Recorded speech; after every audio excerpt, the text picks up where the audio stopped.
Doutor Gessina, qual é, se é possível dizer, qual é a principal lição que a gente poderia tirar, ou lições, se o senhor assim preferir, em relação à tragédia que foi a pandemia do coronavírus?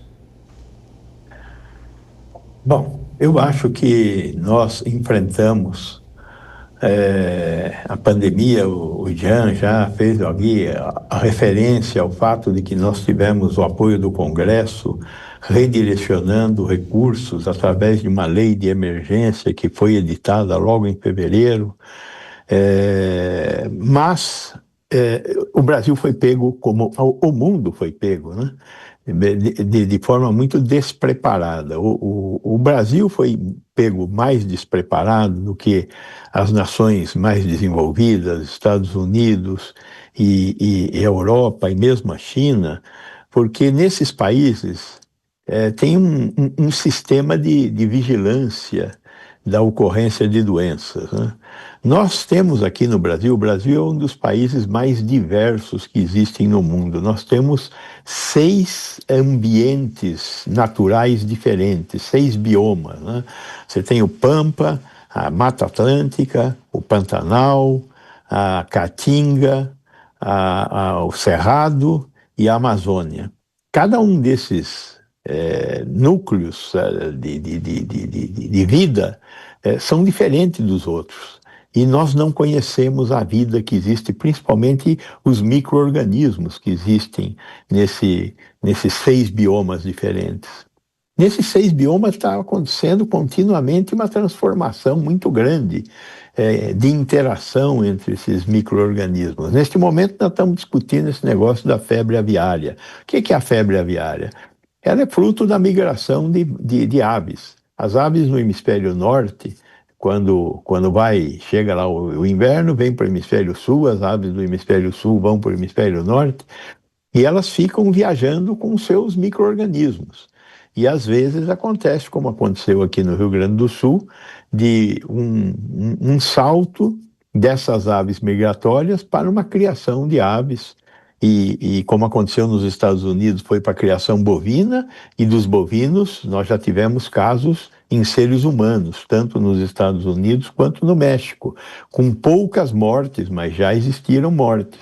Ainda não se comprovou uma transmissão homem-homem do H5N1, mas esse é o nosso grande temor, né?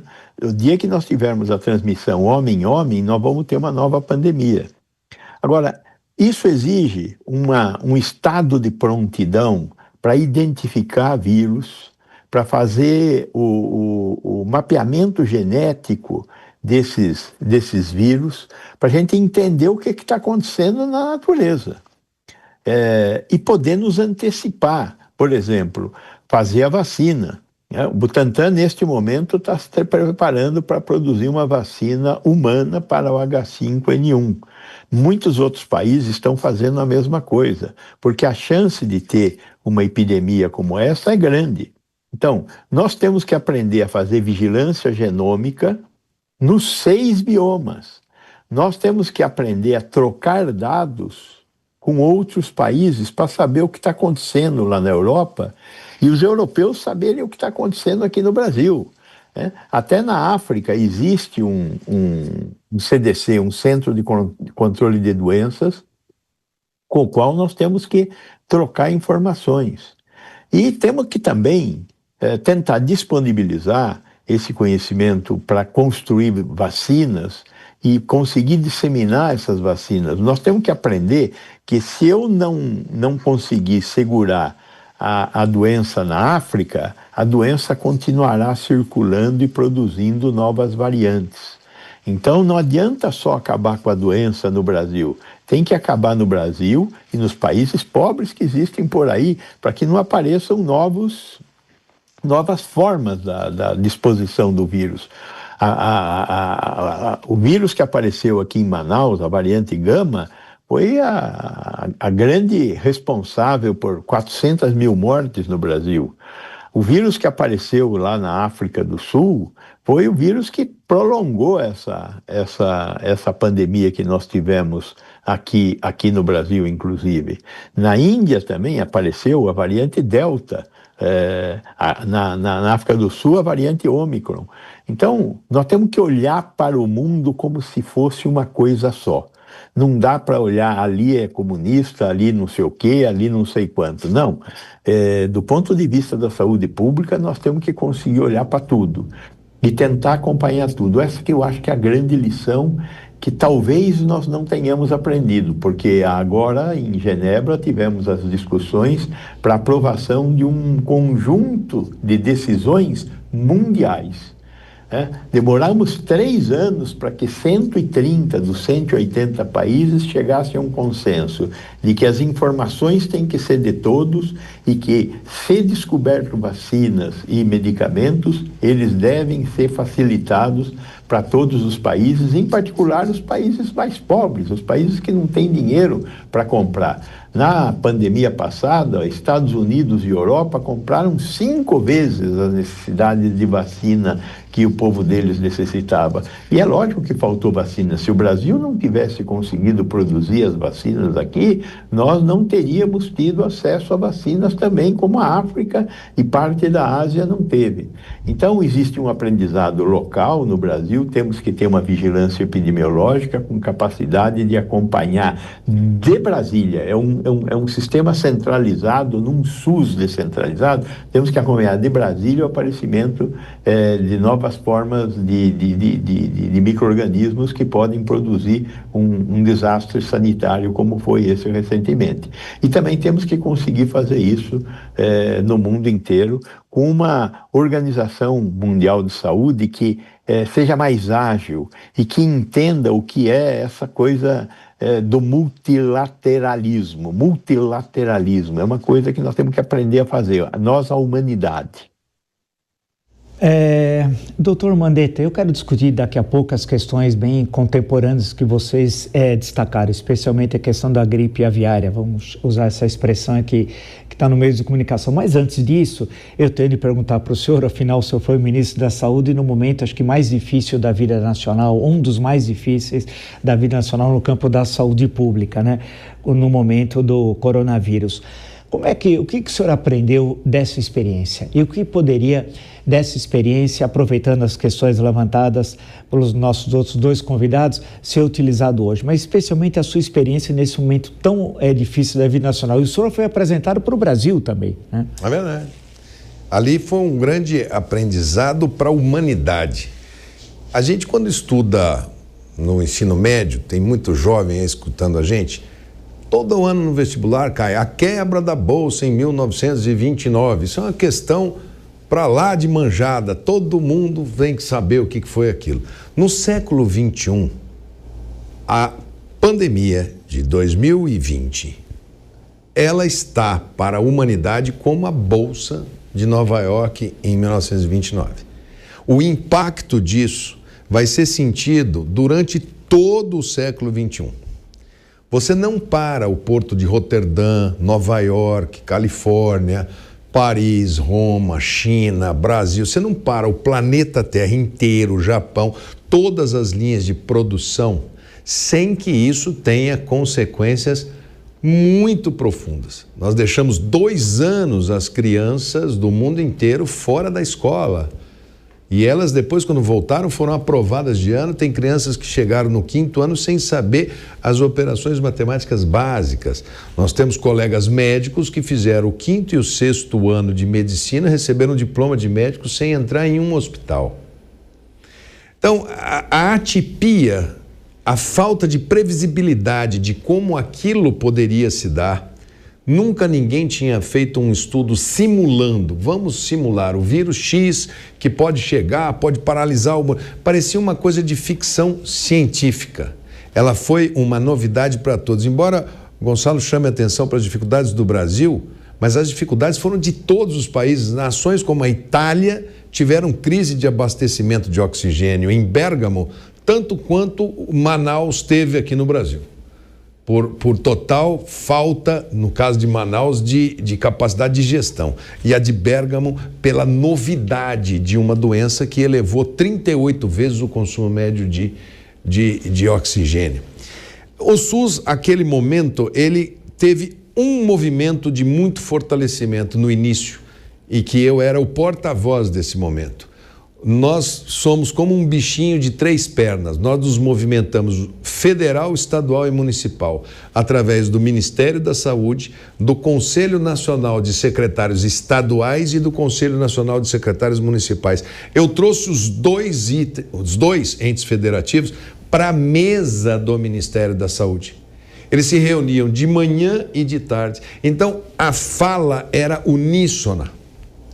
Quando o Ministério da Saúde sai desta fala e deixa governadores e prefeitos e passa a ser um crítico de governadores e prefeitos, o SUS deixou uma perna e ficou andando um pouco em círculo. Então, a capacidade da governança do sistema, que se mostraria uma fortaleza frente aos outros países, nós acabamos perdendo uma perna e isso nos custou muito. Nos custou muito as assimetrias de prestação de serviço.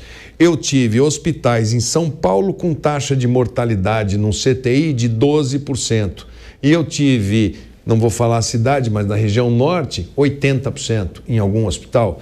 A mesma doença, com brasileiros, com profissionais, a mão de obra, médicos mal formados, enfermeiros mal formados, fisioterapeutas mal formados, baixa capacidade das escolas de profissionais de saúde entregarem profissionais com capacidade de assumirem pacientes críticos de uma maneira mais intensa. Nós vimos uma pandemia que pela primeira vez foi narrada pela internet. No início, uma das razões de nós irmos quase que diariamente falar a verdade na televisão é porque nós sabíamos que se não fosse dessa maneira, a central de boatos, os malandros, os vendedores de ilusão, aqueles que querem se beneficiar, se você ler um livro chamado A Peste, do Camus, de 1946, é uma história fictícia de uma cidade que uma doença infecciosa chega. Então ele mostra como que o prefeito reage, como o cara que empresta dinheiro reage, como o médico reage, o charlatão, está todo mundo ali e é incrível como é igual. Nós não conseguimos naquele momento também da pandemia passar a situação de premência de cuidado à vida à frente da dualidade política. O Brasil politizou até o remédio, o que é um absurdo do ponto de vista de ruptura da liga social. Nós não vamos com esse conflito absurdo de direita e esquerda, personalizado em pessoas, levando para momentos como esse. O país precisa mais do que nunca de pacificar, porque quando teve um problema que era acima das questões políticas, nós não conseguimos sequer ultrapassar essa ruptura para enfrentar algo que dizia sobre vida e morte do meu pai, da sua mãe, da sua tia, do seu filho. Então, esses pontos me deixaram e me deixam até hoje muito impactados. E 5 anos após, 2020, em 2025, o país ainda não fez o seu grande debate de lições da pandemia. Lições que deveriam chamar a imprensa, os atores de internet, a indústria farmacêutica, os secretários da época, os ministros, para falar assim, não ver o que funcionou, o que não funcionou, porque não é se nós vamos ter ou não uma outra pandemia, é só quando. E a mutação do vírus pode estar se dando nesse momento, como pode se dar daqui a 50 anos. Mas que vai ter, vai. E eu ouso dizer, se fosse amanhã que anunciassem novo vírus passando, cuidado, talvez o Brasil estivesse numa situação igual ou pior ao que estava de 5 anos atrás. Porque não foi feito o dever de casa de ver quais foram as lições desta pandemia. E são muitas. Eu poderia aqui falar muito tempo e ia ficar enfadonho.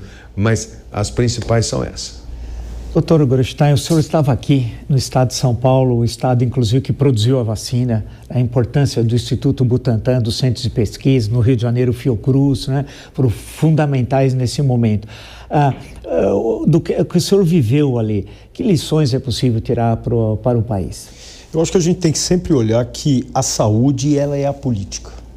E quem fala de saúde são médicos conceituados. O grande problema é que no meio de toda essa história a gente acabou vendo o surgimento de médicos que traziam exatamente condições e situações que você fala, não pode ser médico falando uma coisa dessa. E eu acho que faltou também nós termos os conselhos se colocando e nos apoiando nessas questões. Nós olhávamos medidas e formas antiéticas de profissionais que estavam conosco e que talvez muitos desses políticos, governadores, acabavam se baseando nesses médicos que, na verdade, não teriam o direito de falar como falar.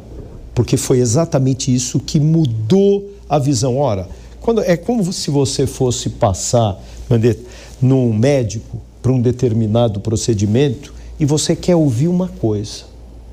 E aí você vai naquele médico que diz aquilo que você efetivamente quer ouvir e não aquilo que você precisa ouvir e seguir. E foi isso que aconteceu. Então, nós tivemos muita distócia das informações e foi isso que fez com que nós brigássemos a todo momento para levar a orientação correta, para orientar com que as pessoas tivessem o seu direito estabelecido, que era de vacinar, que era algo que todos nós, na nossa geração, sonhávamos em levantar as nossas blusas e sermos vacinados para sermos protegidos. E eu me lembro muito bem quando nós tivemos a primeira brasileira, Mônica Calazans, sendo vacinada. Aquilo era um gesto maravilhoso, era um gesto de esperança, era um gesto de agora nós sairemos dessa condição tão avassaladora, destrutiva, destruindo vidas e famílias e sonhos. Então, sem dúvida alguma, nós perdemos esse protagonismo à medida em que todas as pessoas tinham essas contradições nas suas falas. Então, eu não tenho dúvida que hoje nós precisamos reavaliar os nossos papéis com relação às ações que devem ser feitas. O professor Vecina colocou uma coisa muito correta do quanto nós temos que nos preparar técnica e cientificamente. São Paulo é uma realidade à parte do que acontece em outros países. Nós temos 70 centros que, de forma rápida, em 24 horas, conseguem detectar um determinado surto de alguma doença e, através do PCR, aquele PCR que nós fazíamos para a Covid, a reação de cadeia de polimerase, tem a condição de fazerem a identificação daquele agente e rapidamente proceder às formas de restrição da progressão de um determinado agente infeccioso. Só que essa realidade não vai acontecer na maioria dos nossos outros 27 estados ou 26 estados. Então, seguramente nós temos, a primeira questão é relacionada a uma não conformidade nas respostas. O segundo aspecto que hoje nós temos é o quanto nós temos os nossos profissionais da saúde que ainda estão desqualificados, com o aumento do número de faculdades que têm sido abertas em todo o país e formando profissionais cada vez menos capazes de dar a resposta que nós tanto precisamos. E, por outro aspecto, voltar, como eu falei de início, a ter um financiamento do SUS atualizado. Hoje, o Estado de São Paulo, ele tem o SUS paulista, uma tabela diferenciada, mas que contempla, infelizmente, só os filantrópicos, as santas casas. A maioria dos nossos hospitais, infelizmente, São Bernardo é um deles, ele acaba sendo financiado pelo próprio município e por uma fração relativamente baixa do próprio Ministério, enquanto que nós deveríamos ter o preceito da tripartite fazendo esse fomento dessas unidades hospitalares, não só para atualização de aparelhos, de aumento de leitos, contratação de recursos humanos, pagamento principalmente dos pisos, especialmente de enfermagem, que são merecedores, mas nós precisamos de recursos para que todos esses financiamentos sejam possíveis. Então, sem dúvida alguma, nós estamos olhando uma série de coisas, tanto em relação a respostas no ponto de vista técnico e científico, mas também operacional. Então, nós estamos obsoletos, tanto nos nossos recursos humanos, e estamos obsoletos, infelizmente, quando nos falamos em termos de equipamentos que nós precisamos. É claro que existem ilhas de excelência, mas a gente está falando de um grande sistema que deveria abarcar de uma forma equânime em todo o país.